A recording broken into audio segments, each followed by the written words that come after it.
Hola, mujeres. Today's episode is all about mental health, since we are a huge advocates of taking care of ourselves and our minds. Our conversation today will be with Hilda Martinez-Gutierrez, founder and lead clinician at Art of Mind Consulting. Hilda's journey in counseling has been diverse. She has had the privilege of working in drug and alcohol prevention in predominantly Black and Latinx communities, assisting executives with anxiety and work-related stress, and offering mental health training in various settings, including religious, corporate, and university environments. These experiences have profoundly shaped her approach and understanding of mental health needs across different walks of life.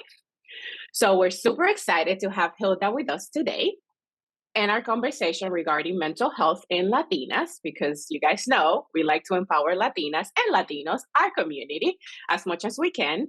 And so we want to welcome you, Hilda, to our podcast. And so we're going to go and dive right in. Hey, ladies. Welcome, Hilda. Thanks.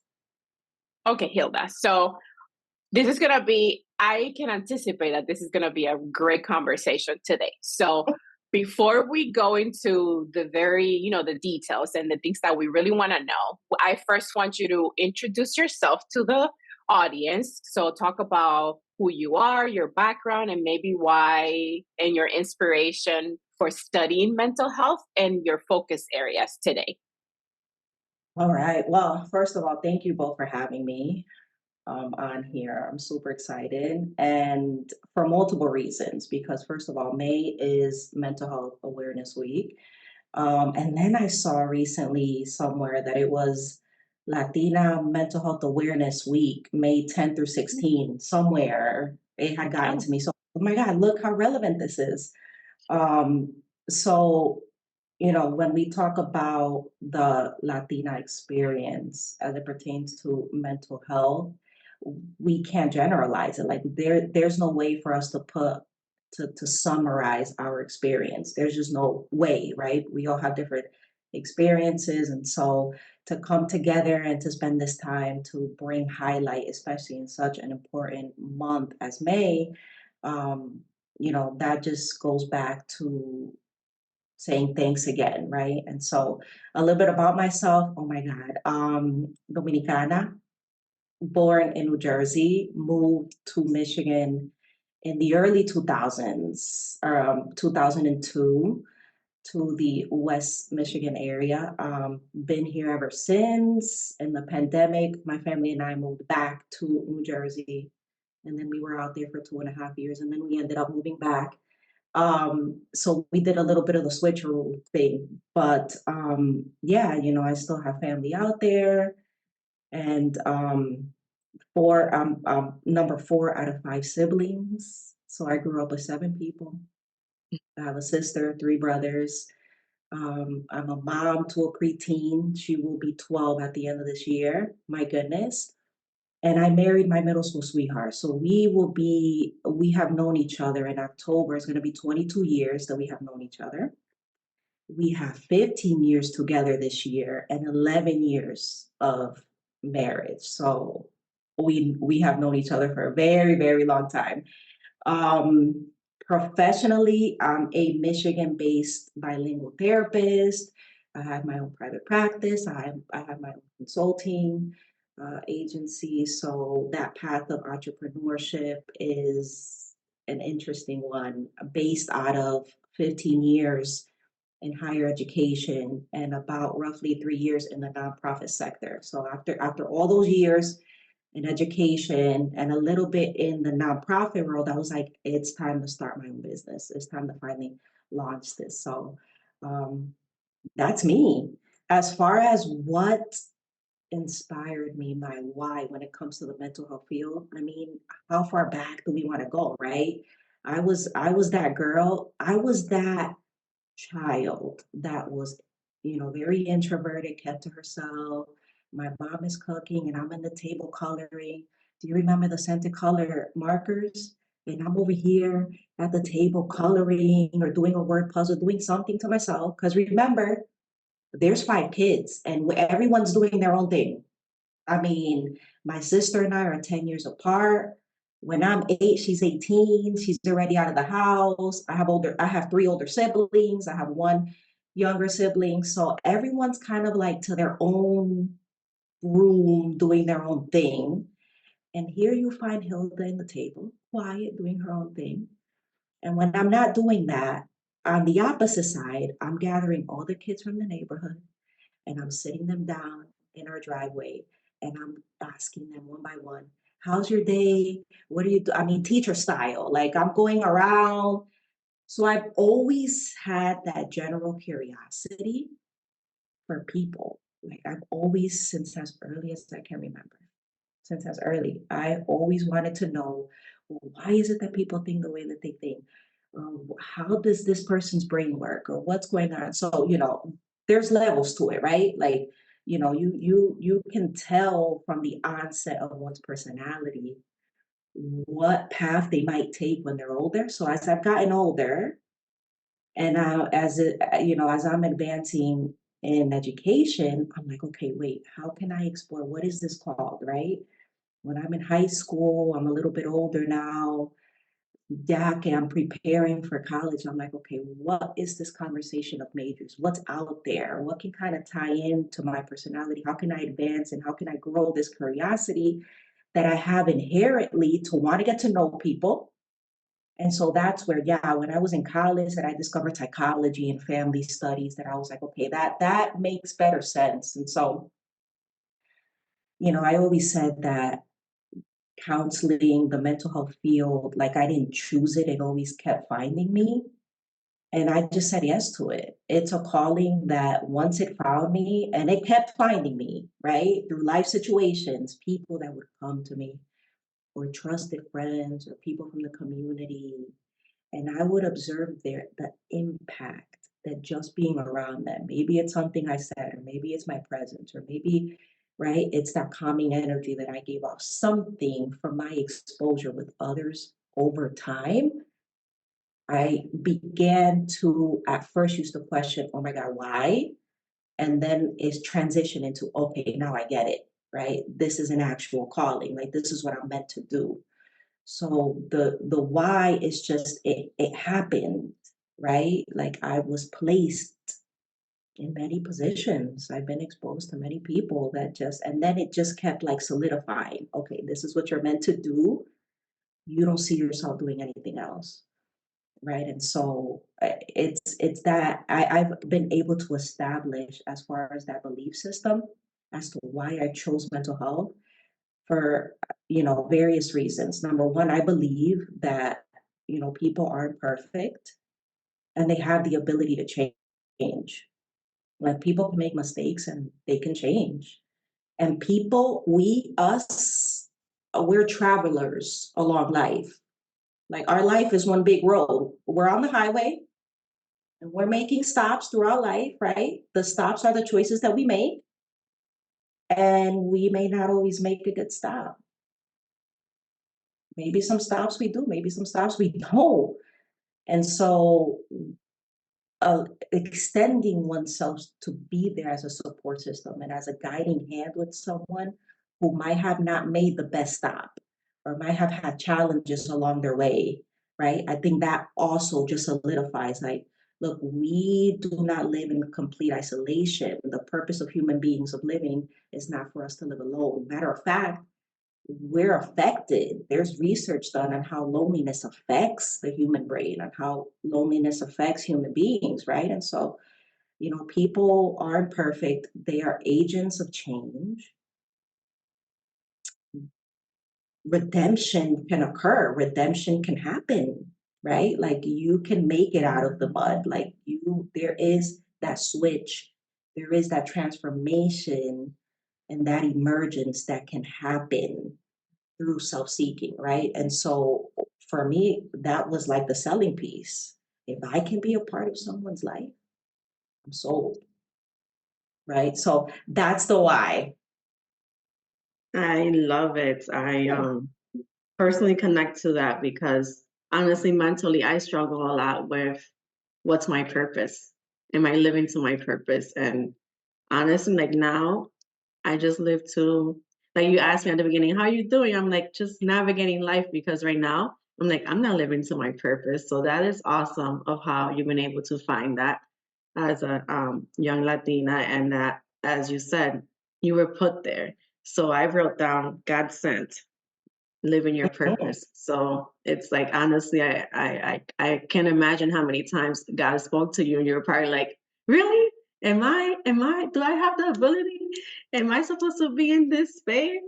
There's so many other people out there that inspire me. I can never be like that. So, which alludes to the question, um, that, it's like, it's a complex question, but also powerful, because I just, correct me if I'm wrong, but I feel like Latinas have like a heavier mental load, like in white dominated, or just may not even be white dominated, but I call it I call this myself. I don't know if it's this the Latina syndrome.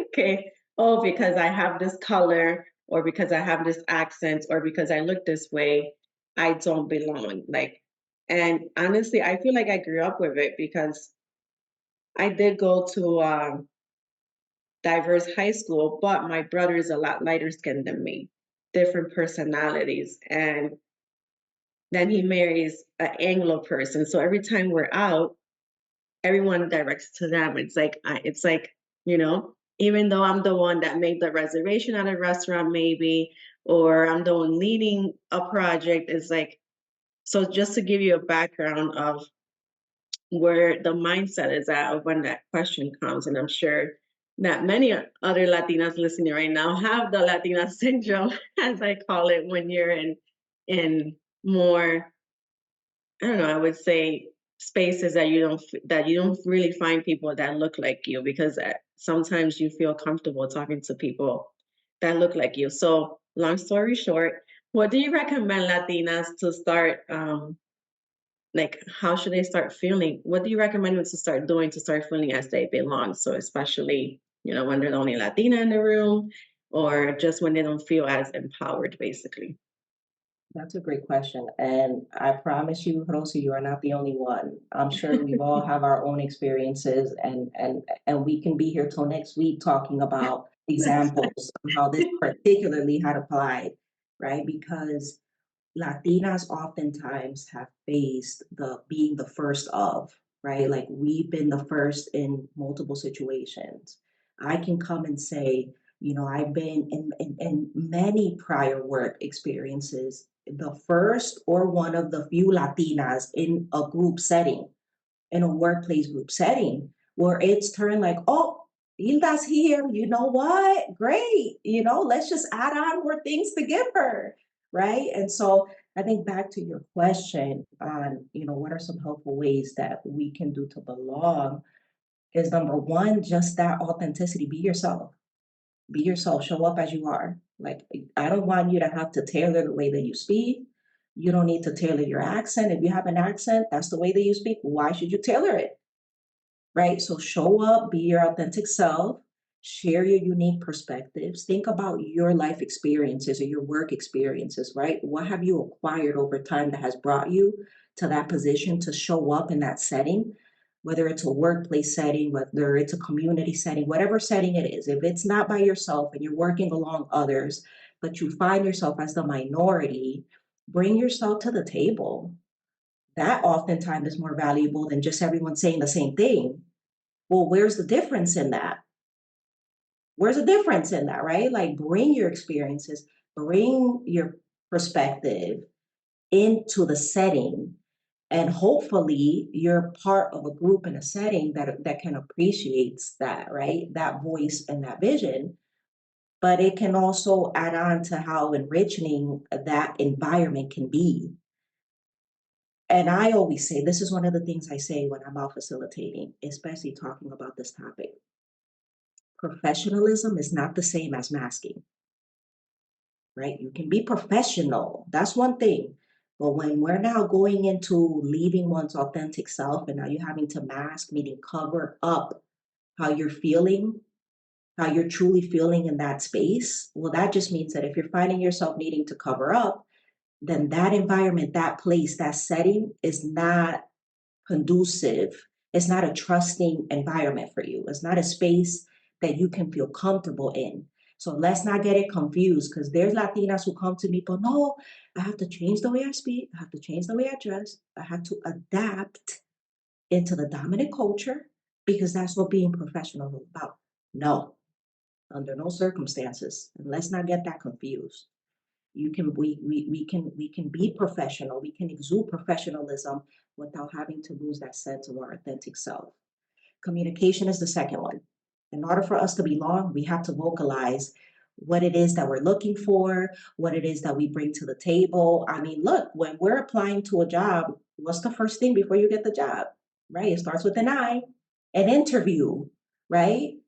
And then once you get past that, and now it's the first day, and now you're here, day one on the job, right? And Latinas, what we have to face is what I mentioned prior. We're stepping into roles that we're thinking is just what we're going to stick to, right? The roles and responsibilities. The job post has a job title, has roles that's listed on there.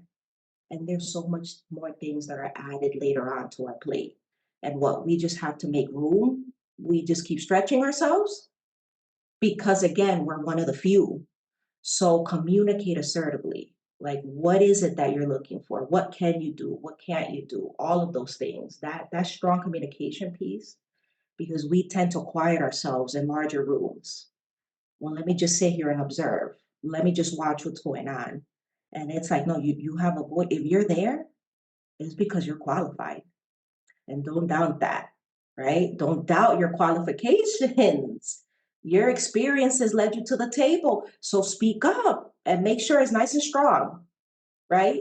What do they say? Speak up for those in the back, speak loud for those in the back, right? And don't hesitate to do that. The third, when we're addressing sense of belongingness, we have to seek mentorship or seek allies. We have to do it in communities. Even if it's a part of your team, even better.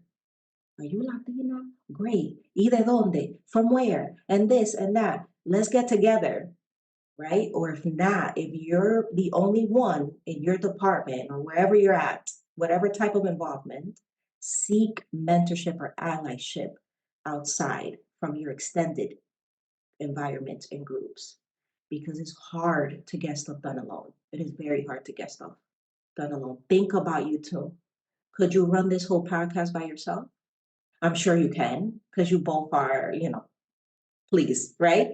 You'll do it if you have to, if you do it if you want to, but you both have chosen to do it together, right? So what's the power in allyship, right? Your podcast, which is a sense, it is an extension of your gifts, of your talents, of your business, right? It's an agreed upon, you both, your missions align, so you both feel more confidently, you both can execute in a greater capacity together than separately, right? So because the root of who we are as Latinas, that sense of familial, right? That family essence of community is there. We have to seek it. We have to seek it in order for us to thrive. Any type of involvement in the workplace, it could be an employee resource group or a wellness committee, whatever it is. If there is one, great, look to join one and be a part of it. And that's how you get other members of your circle who may not be a part of the same community to learn about who you are, to learn about culture, to build on that competency, right? Like, I belong when I can belong with other members of my community, whether or not we're from the same ethnicity, right? Because although there's differences, right? We're Latinas are diverse as they come.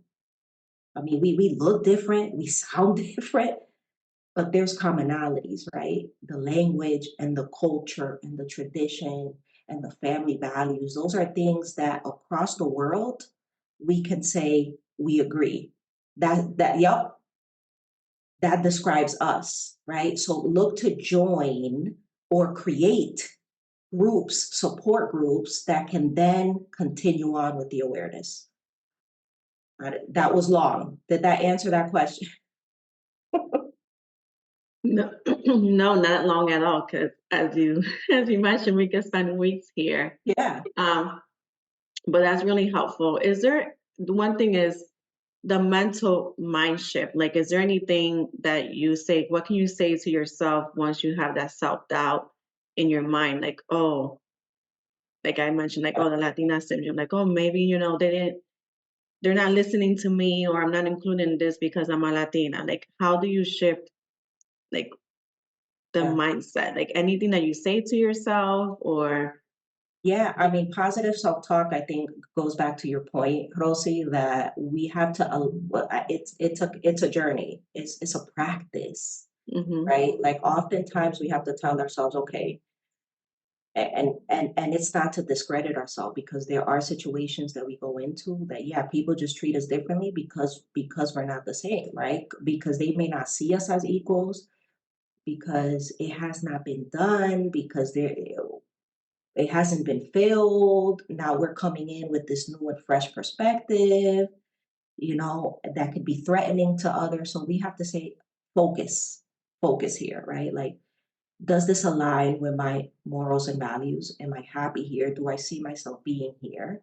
Because anything else that comes in that adds on to the negativity is not something that's productive for me, right? So what can you do? It's combating those negative self-talk, right?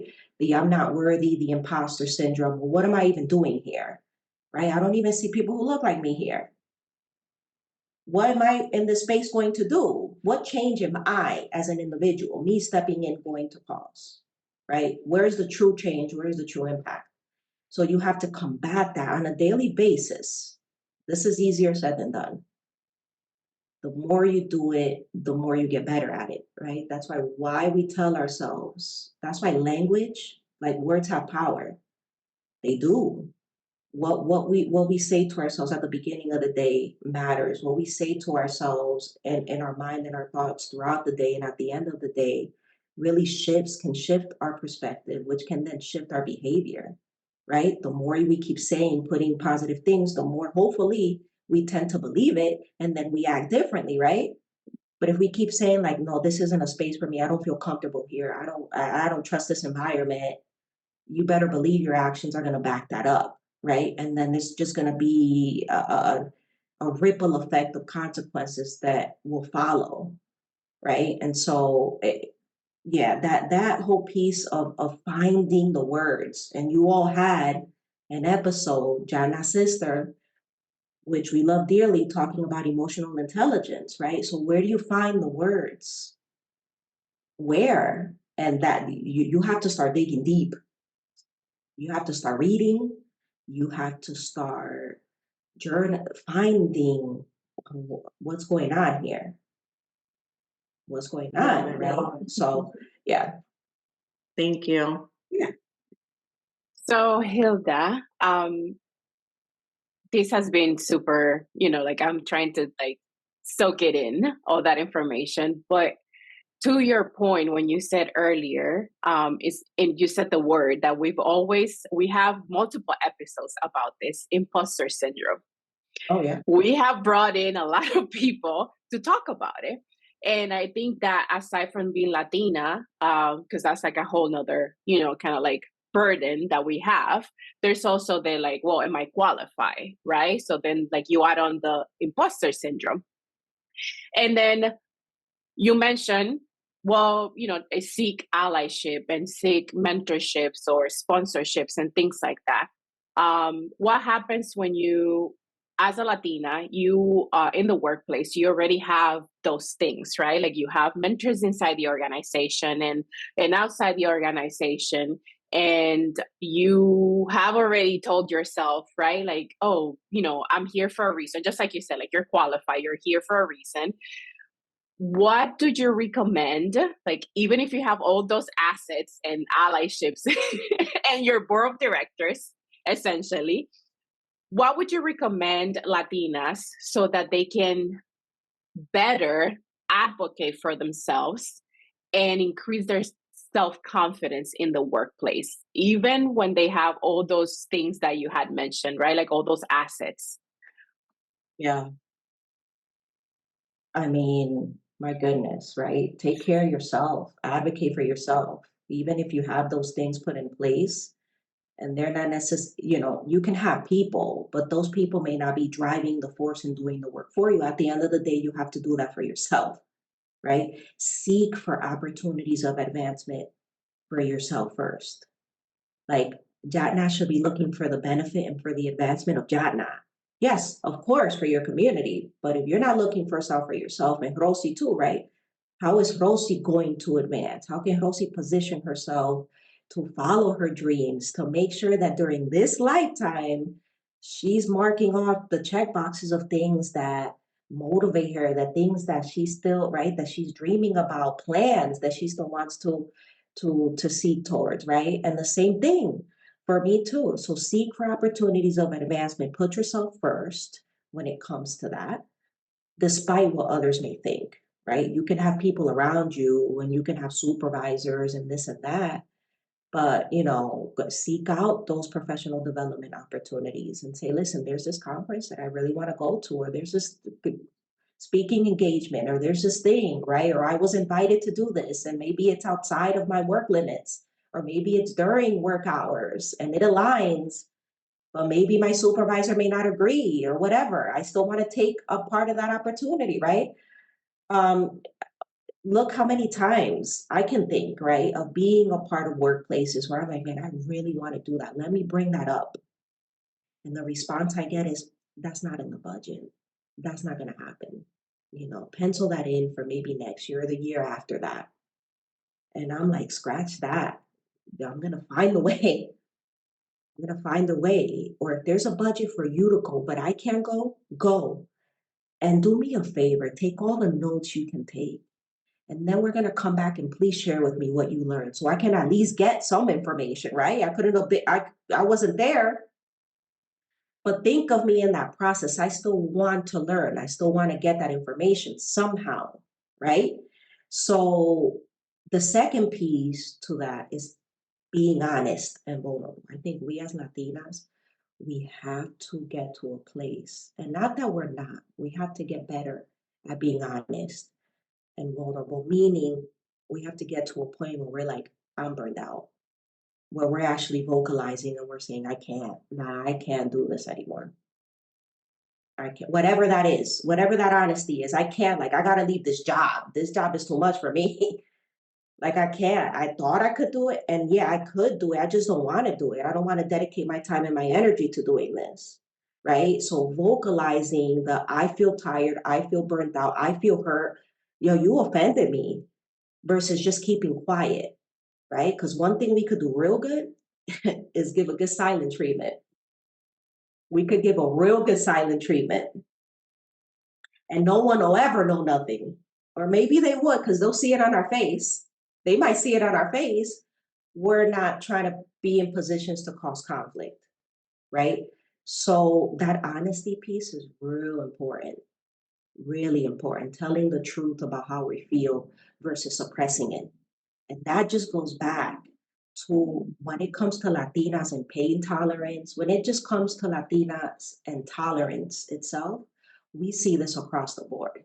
Like, think of our moms, our grandmothers, what they had to go through, right? Like, because when I say Latina experience, we're different. Like, our parents, that was a different time. Our grandparents, they came at a time, they were raised at a time that was just different. Like, we're millennials, so we're old enough where we remember pre-technology, but we're old enough that we were around when all these changes happened. So when it comes to making the shift in our generation, that's us. That's us. Like, when it comes to us analyzing what we saw, how we were raised, what we observed our parents going through, and being aware of this secrecy. Why the heck are we so freaking secret? What? What? All these secrets. Say nothing. Don't say nothing. Esto se queda aquí. Sí, solo cuando dicen solamente trabaja duro, tú sabes, like, a tu trabajo, and just, stay quiet, and then that's it. That's all you do. No lave tu ropa sucia en casa ajena, oíste? Right? Don't wash your dirty clothes in strangers' homes. That's such a big saying. Like it stays here, right? Because what would happen if you get that out? What would happen if you tell the truth and be like, you know what? Nah, I'm not well. I may be suffering from something. Like this anxiety is just, right? Versus us calling each other, tú eres loca, o él es loco, or this or that, right? It's like, well, something's wrong. Because we do that with our own communities. So we isolate ourselves so much, and that's suppressing, right? Like, look, my mom is one of the strong, and I think we'll all say that. We're biased when it comes to our moms. Not everyone can say that. I have a really good relationship with strongest woman I know. Esta mujer aguanta y aguanta. She does everything for everybody. She does everything for everybody. Y tú le preguntas, you ask my mother, oh my God, mommy, ¿qué tú quieres? What do you want? What do I get you? Not like never nothing. But when I tell you, the most complacent, never wants nothing, never can think of like don't. Almost like, no, like receiving something is like, no. But she's the first one to give. She's the first, eat that, eat that, eat that. And I'm like, wait a minute, let's backtrack that. Let's backtrack that. Like, where in your life, what happened here? What happened, right? That there's this like lack of, I don't know, something, right? Like a wall. There's a barrier here. Like, open yourself. It's okay to receive because you give so much.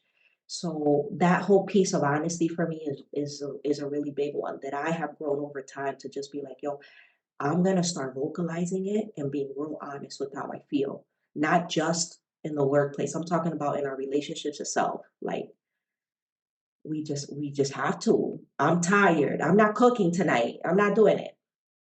Tú vas a cocinar, ordena algo. Tú, I'm not cooking. Kitchen is closed. Like I'm not going to. So like verbalizing and being honest and vulnerable to be like, yo, I may not be, I don't know, contrary to belief. I'm not superwoman. Like I can't do it all the time. Can we do as many things as we want? Absolutely. Absolutely. But can we do it all the time, all at once? No. No. Like shame on ya for believing that I can never get sick. Excuse you? Right?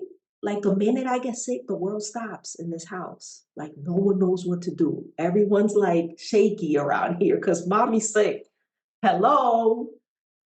Like I'm a human, right? So anyway, listen to your body. That goes back to what can we do, right? Like advocating is listening to your body. Our bodies is going to speak to us. It does. It's going to speak to us in many different ways. We have to listen to what our body's telling us. If you have that headache and that backache, hey, you can't keep moving, address it. Listen to it. Because your body's like, yo, we've hit our max. We can't do this anymore. So listen to your body. And then the last of this question is boundaries. Like learn when to say no. No is a really powerful word. And I know you both know that because you both Latinas. I know it. I know it. So this is nothing new in this conversation. We have got to say no. So we can't make every social function. Like we can't make every party. Look at, I mean, I'm running a business and I feel that pressure. Like you got to be out. You got to do this. No, I'm tired. And I'd rather spend time with my family than be outside any day of the week. Give me my family any day of the week. But how are you going to run a successful business, Hilda? I will. Trust me, I will. I know what I'm doing. I'm competent. I'm qualified. I got this. I'll do it my way. I'm not working on anybody else's time. So saying no is like, no, I can't. I've already made my commitment this week. I'm not going to overcommit myself. So thank you. That's awesome. Thank you. I know Jana mentioned something about the confidence, but I see how it connects. Like, hey, when you advocate for yourself, you're automatically showing that confidence. So I guess I need to advocate for myself. So for anyone out there that you've been told that you have everything that you need, but you just need more confidence, then it's about advocating for yourself and and speaking up, and maybe that's what it comes to. Is maybe it's I'm starting to say maybe it's a connection on what I call the Latina syndrome of, hey, you probably are showing too much that you don't belong. So that's what comes off as not confident. Um, Actually speaking for myself. Pero as Jana knows, I always try to share what I personally do to get that relatability with the audience, because as you said, Hilda, I don't see you're not the only one. So I try to bring it back to something personal so that people are like, wait a minute, that's me. Because Hilda, that's what I get. Oh, you got everything, but you just need the confidence. So I'm gonna have to do I'm taking notes of soaking And it in. and you have the like you already have it. That's internal. Like Yeah, that integral, like that confidence doesn't come from somebody else giving it to you. You already have it. Are you introverted? Are you quiet? Yeah. Are you expected to be out there and super extroverted? Like, no, if that's not you, that's not your authentic self. You bring who you are, bring that to a table, right? That's sufficient here in this room amongst us three, right? So that whether or not that sits well with others is not in your control. That's not your concern. Whether or not somebody right. likes the way you enter, likes the way you show up as you. You show you. That's confidence enough. So Yeah. Well, thank you for that. So for everyone that was listening, that's confidence right good. there. um, but shifting a little bit into just everyday life when it comes to just general mental health is like, what tips do you have to help people when there's those really hard days? Like sometimes you just, sometimes something has been happening, but then there's a cherry on top that you're like, I'm just crying. I don't know why. This was something little. And you're like, but I can decipher why it's happening. Or sometimes you're like driving to work and you cry the whole way there. And you're like, okay, now I gotta put myself together, but I still don't know what's wrong with me. So I don't know if you can help people, like what type of, again, the mindset exercises, how to walk yourself, talk to yourself to get out of, to just navigate through those hard days that I'm sure that we all been there, that you're like, I'm sad, I'm crying, I don't know why, but something has happened that has led me here. I mean, the first is just allow it to happen. Allow yourself the space to feel it. Allow yourself to the space to feel it. I have been in that position where I have had really hard days and long commute home. So that's giving me time. I'm like, okay, good. Before I walk in through that door, where I know I have my husband and daughter waiting for me, let me get this out. Like I'm not just gonna try to brush it off. Like I didn't just have the worst day. Allow yourself to process what occurred. Why are you feeling what you're feeling? Where was the source of it? So just allow it to happen. And oftentimes that just means like let the tears roll down, let them fall where they may.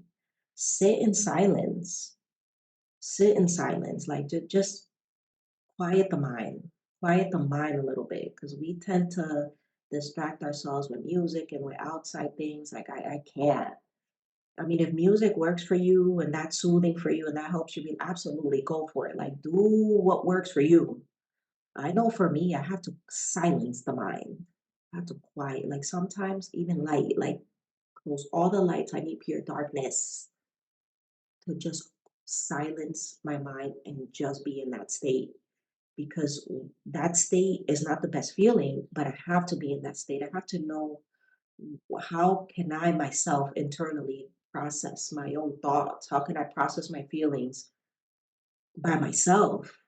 Because if not, then we got to be careful. We become then codependent on others trying to soothe what we're feeling when we don't have the right interpretation of what's going on, right? So we have to be able to sit through the uncomfortableness, uncomfortness, right? Of just be like, this is, I don't like it, or I'm feeling this and I'm not quite sure why. Let me just allow myself to try and process this, right? So processing means you review, go back, what led here? Why? What were some of those triggers? what brought it up for you? Like what brought about these feelings, right? Because tears is a response from our body. Going back to, we have to listen to how our body's responding. Rest and reconnect is big. I'm big on sleep. Like I know they say you'll sleep when you're dead. Not me. Not me. No. Matter of fact, that's not negotiable. Don't mess with my sleep. Like, don't mess with my sleep. My husband knows, like, a certain time of the night when Hilda's checked out, like, I'm checked out. I'm checked out. You could stay up until whenever you want to stay up, not me. So that rest, especially during the week, if I have something going on, if it's the hustle and the bustle, and there's a more consistent and more busy, the life of an entrepreneur shifts, it changes, highs and lows. And so when I'm on the go, when there's those weeks where it's nonstop, I'm sleeping. I'm sleeping as much as I can. I need to rest. I need to process. I'm in the field of working with people, and where you never know, who you're gonna work with on a given day, right? Who's gonna show up to your door like not well.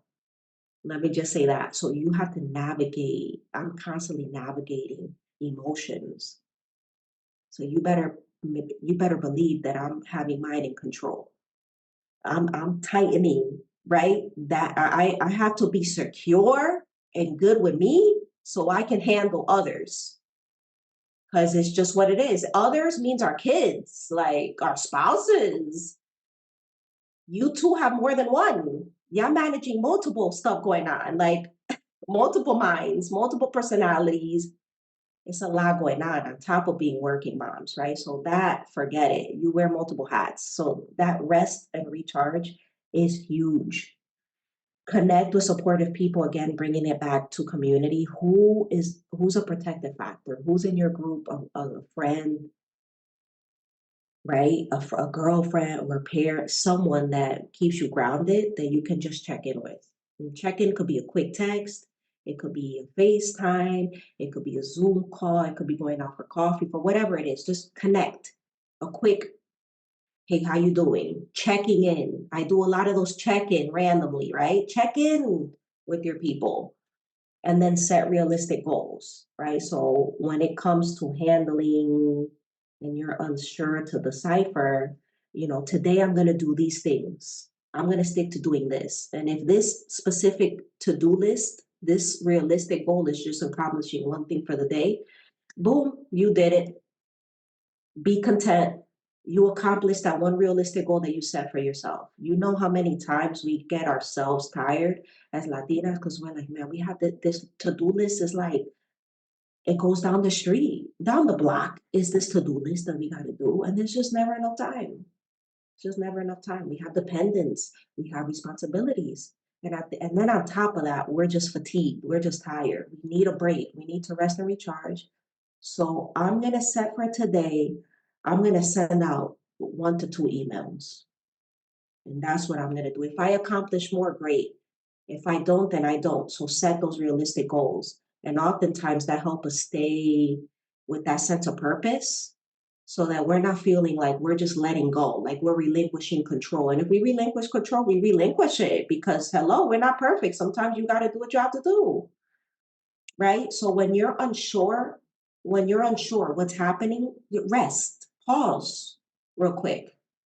Pause real quick. Instead of keep going and going and going, take a break to assess what's going on versus just keeping on going, right? Because then we can't trace back to like what's not working for us, right? And crying is one of those releases from the body that is healing. Like we need it. We can't keep suppressing stuff. Like we just can't keep doing that to ourselves. We can't because what happens? Our body begins to decompose. Our bodies will rot from the inside out if we just keep pushing stuff, right? So yeah, it's those for me are more tangible. If I can outline those, if I can keep going back to those I don't always help me, but take your PTO, take your PTO days, take it. Or if you're working, let me just say this, those who are not in a traditional 9 to 5 and are stay-at-home moms, you're included in this conversation. You're not excluded. You're working. As a matter of fact, you even work more than those who go to a 9 to 5 because you're literally the duration is all because what happens after work? Well, are your kids just going to go to sleep right away? Does the work stop? Absolutely not. So your hours are even more extended. There's that phase one of the morning, and then there's the afternoon. There's the second phase of your day.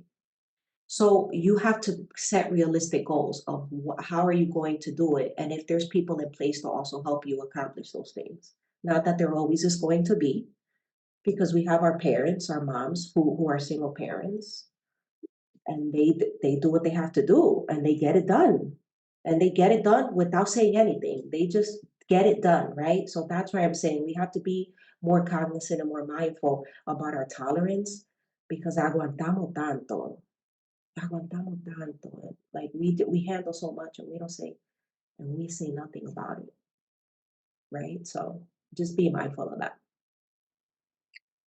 I think this is a great segue to the next question because you just said aguantamos tanto, but then also as Latinas, I feel like a lot of us feel like we need to be doing more than what we're supposed to be doing, right? So you just said like, oh, ser mamá, trabajar fuera de la casa, and tú también tienes esposo, and all these things, right? But yet that still doesn't feel enough for us. Like it feels like we constantly have to prove ourselves en el trabajo, en la vida personal, just because like we just feel like we need to overachieve y tenemos que estar haciendo más so that like other people can notice that like where we are and who we are, we're capable y tenemos like habilidades to be able to do certain things.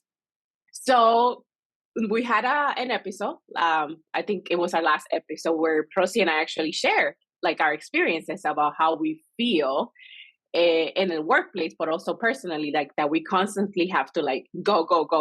Y tenemos que estar haciendo extracurricular activities and just prove ourselves all the time. So para las mujeres que se sienten así, Hilda, where we feel like we gotta be doing something extra all the time and overachieving, what do you recommend we do? Because I don't know how to stop. Like that's like my personal issue, right? I always feel like I have to prove myself to be able to let people know that like I'm capable, right? Like I have the ability to do these things as a mom, as a employee, as a wife. Like I just have to. I don't want to say perfect, but I just feel like I have to. I don't know, go above and beyond all the time. And I know that's not realistic, but yet we're here, right? So what did you recommend? Well, I throw back the question, who are you, who are you seeking validation from? And what is that validation going to do for you? You don't have to answer that here. Think, right?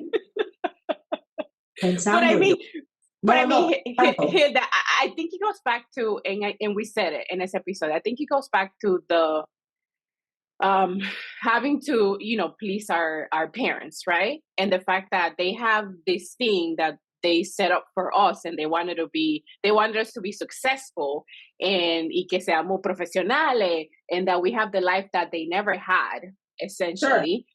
Yeah. So they pushed us, right? Like, oh, you got to do this. You got to demonstrate this. You got to just, do more and be more. I think it comes from that. And so now that, a esta etapa de nuestras vidas, like how did you even shift the mindset now that you're an adult and you're independent and you have your own life? Yeah. How do you do that? Because that was instilled in us. Yeah. Well, step one, and you've answered that question, right? Step one was locate the source of what drives you. Where is that coming from? And you've answered it. I agree to that. Listen, I was the first in my siblings, the first. Remember, I'm number 4 out of 5. I'm the second, right? I was the first to graduate high school and go to college. I didn't see that.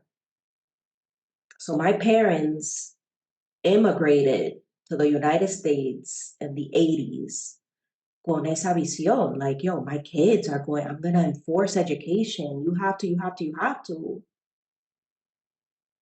My three older siblings chose, no, don't want to do this. This is not my path. Then it came to, then everyone is like, oh my God, what is Hilda going to do? And I talked about my personality. I was always I was different. I always ran. I mean, I did my own beat to my drum. Like I follow my own path always. So yeah, that's hard. Where locate the accent? Where is this drive coming from? Where is this motivator? Where is this fire? Why do I feel like I have to keep going? For what? For who? And for a lot of us, is for our parents. Is because we're living out our parents' dream. Because our parents have come here and have worked so hard to provide the access and the opportunity for us. You think we're going to waste that? Do you think we're gonna throw that away? Absolutely not. So we gotta keep pushing, and we gotta strive to the top, to the top of that mountain. Mira, right there. You see that right there, the tip right there. We at the top. I don't want to be at the middle of that mountain. I want to be at the top to make my parents proud. You know the adrenaline that I felt the day of my graduations, all of them, high school graduation, and then associate, and then bachelor's, and then master's. It became this like, I wanted more of it. I wanted more of it. If someone pays for my doctorate program, I'll do it tomorrow. Lo empiezo mañana. Because it's like, why? What is this? It's making my parents proud. But we have to start shifting the shift out now to your question. We have to start shifting into quality versus quantity. Who we are becoming now, we're women, who we continue to become in our later years. We have to be women, yes, of distinction, but of quality, not quantity. What we give out to the world will not be an overabundance of ourselves, because we don't have that much to give to everybody. We have to set and prioritize of who's going to get our time and our energy, who's going to get the best of us. Not everyone every time can get the full best of us. So we have to shift quality versus quantity. What I give from what I choose to give will be the best that I can, the best that I can give, right? Not the perfect. We're not perfect. We're not always going to get it right, but we're going to put our time and our emphasis on those that we prioritize in. But we have to start decreasing some of that priority. Like a to-do list is not a priority list. A to-do list is a to-do list. That's never going to end. Adio. I'm not going to show you my to-do list. You both will just be like, scary. But my priority list is a handful. Like I can count with one hand what's on Hilda's priority list. Not my to-do list, but on my priority list. So we have to, as we grow older, say, okay, these are the things in my life. These are my priorities that I'm going to really focus on. And there are other things I have to cut back. I have to cut back. You are accomplished. You have made your parents proud. I guarantee you. Tenés eso por seguro, both of you. And everyone listening here, if our parents are our drivers, our motivators, we've made them proud. We can hug ourselves because we did it. We freaking did it, yo. We did it. And we continue to do it because we're raising people, aren't we? We're raising the next generation, aren't we? We have our houses, don't we? Like, are you serious? So we've done it. If we think we haven't, we have done it. And that is enough. That's enough. What else we need to keep adding to on this plate, you know? And so, yeah, stick to that. Like, think quality versus quantity. We can't keep adding all this stuff. It's just too much, right? Set those clear priorities. And we have to set it around. I don't negotiate my time with my family. I don't. And I don't negotiate my self-care. I I cannot be the best wife. I cannot be the best mom if I don't figure out what does Hilda need, what's gonna drive. I mean, I have, it's like I know what has driven me, what fuels me, and I know they're still there, and thank goodness they are still there, right? That's it. What else? What are we still in search for? And if you're on that path in that journey, that you're still unsure what motivates and drives you, connect with somebody, please. Speak to someone. Speak to someone either that you know that's safe for you or someone that's safe and doesn't know you, that you can process this because it's a lot we have to endure. So I hope that was helpful. Yes, I'm sure you have some woman listening when you said, you are accomplished, you made it, you made your parents proud, shedding some tears because especially as a Latina, when you have those immigrant parents, you're like, I have to be better than them. Like, that's and then it's like, I'm doing the bare minimum, but something that really stuck out was you have this to-do list, but then what is your priority? And I was this morning thinking about that. It's like, hey, right now you have a priority. It's like you're a mom and your kids. So everything that you do, for me personally, like everything that I do, I have I try to tie it back. Like, okay, this is why you're in this place right now. You're not gonna be in this place your whole time, but you have a 11-year-old and a 5-year-old, and the decisions that you make have to go back to that. Like, so I like how you said you already made your parents proud. So now it's like change that mindset, make yourself proud of that moment that you're living in right now. There's short-term goals, there's long-term goals. Assess what are the things in your life from the priority list or even from the long to-do list that never ends that need to be done now in the short term, and what are those that can wait? And don't rush to do that, right? And spending quality time could be like, you know what, this may be something that I might need right now in this time, right? Just the other day, I was out traveling to another city out working, and I happened to have like part of my afternoon off, and my mom was off. Both of my parents were home. And I was like, I haven't seen them in a while. I'm gonna stop by. And we spent the afternoon together. And that after like I it's like mind-boggling how important and how critical quality time with our energy source, right? Like my parents, let me backtrack. My husband, of course, because he's going to listen to this. Yes, he recharges my battery and he's my number one. I'm going to put that out there. But aside from him, my parents are what energizes my batteries. Like you got to locate what is it for you. And for some people, your parents are not, they drain your energy. So let's be careful. That's why we have to locate what it is for us, especially for Latinas. We're sensitive around that, right? And let's not get lost. Like our children, yes, they can energize us, but they can also deplete our energy because it's just a lot. It's just a lot that goes into it. So aside from our responsibilities, aside from our dependence, who recharges us? Who is our energy source? We have to connect with that from time to time. Because you know what? That afternoon, and we went out, we bought plans, we spent more money than what we needed to, but whatever. It was quality time. And we sat and then we had lunch and then you know what? My battery is on 100% right now. So I'm good. I'm good to go. I'm good to go. I'm good to go. My battery was recharged in a different way than what it needs to be recharged from home, right? We need to assess what puts us out, right? What is outside of our home, of our responsibilities? What is outside of our dependence, of our role as the caregiver that's going to help recharge us? And whatever it is, whoever it is, right? But yeah, that conversation about our parents is such a sensitive one. It's such, if you have a good relationship or would like to get to a place with your parents, you know, And sibling order, are you the oldest? Are you the youngest? That's a whole nother thing too, right? Like as the oldest, I feel like you have to, you setting the tone.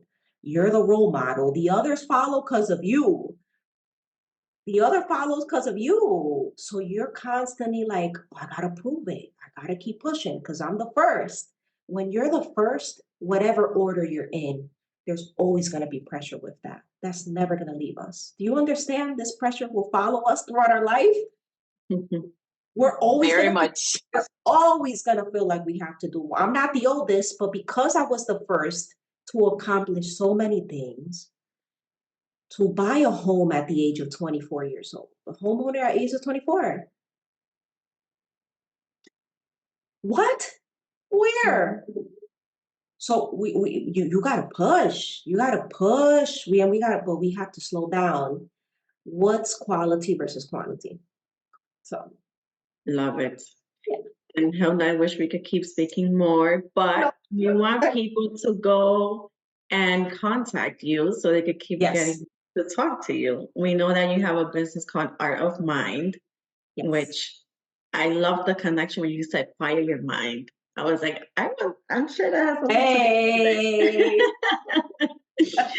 But where can we contact you via Art of Mind? Yes. So our website is artofmindconsulting.com. And on there, you're going to see there is bilingual, both English and Spanish services, whichever language you're looking in, because all of our services are bilingual. So if you're an individual looking for counseling services, we can provide that, and that walks you through the process. If you're looking for couples counseling, we offer that as well. And if you are a business, a for or a nonprofit, we provide an array of services there. So trainings and facilitations on mental health, on DEI related topics. We offer group therapy and counseling services for your employee teams. So if you're looking to provide culturally competent bilingual services, please know that Art of Mind is here to serve you and the communities in which you serve. And it is local. Support your local businesses. Please, please, please. But the good thing about it is that you do not have to be Michigan based. So to facilitate, if you would like to bring a mental health training to your employee teams, please get in contact with us. There's a contact section on the website that you can just fill out and it'll come directly to me. And then we can then connect to have a consultation call or a follow-up call on there. So if you would like to connect with us, please know that we're here and you do not have to be Michigan based. So thank you. Love it. So you guys all heard, do not have to be Michigan based. So go on artofmind.com right now.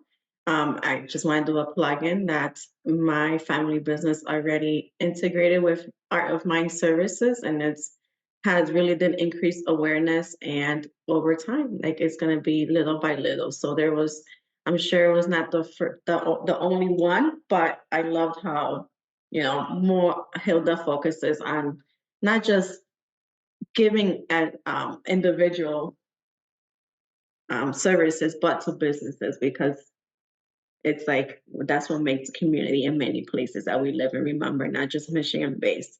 But I just wanted to thank Hilda so much for the time today. I wish we could keep chatting. Thank you so much for everyone that stayed till the end. And I'm sure that you could go back and take notes, because it's like we talk so much over, hey, showing up for yourself, being your authentic self, to always remember that you do belong, advocating for yourself, because that's what's going to lead to that confidence, and even show people who you really are and what are your needs. On those hard days, let those feelings be and quiet the mind. I loved how Hilda mentioned quiet the mind, because it is true. Like there's always so much noise, and you don't have the time to really think about what is really going on with you and listening to your body. And then going into the conversation for all of us, that I would say every Latina is ambitious in our own little way. Like I've been told I'm not ambitious, but then some people tell me I'm ambitious. So I'm just letting you know where that comes from, because we do want to go for more. And honestly, I feel it comes from, I know we talked about parents, but I know we have other older people, people older than us that are figures in our life that give us that motivation that we want to, that's the people that we want the validation from. And it's like, hey, if they're still here on this earth, let's start connecting with them more. So I'll leave it with 2 call to actions, which is, hey, number 1, send someone that you've been thinking of about lately a check-in text message, because it does go a long way. And it's just tell them in 2 words, tell me how you're feeling right now. Because sometimes you say, hey, how you doing? And then someone can just gonna be like, I'm good. But if you say, give me 2 words, and that could really open up that conversation. And the second one is to go and reconnect with what really fuels you, because that really overall that mental health is like when you go and connect with the people that really feel you. So thank you so much, Hilda, for your time today. And hopefully we could connect again on some other topics, because I feel like we could talk to you all day. And thank you for everyone that was listening, and feel free to leave a review for us. Hasta luego. Ciao. Ciao. Take care.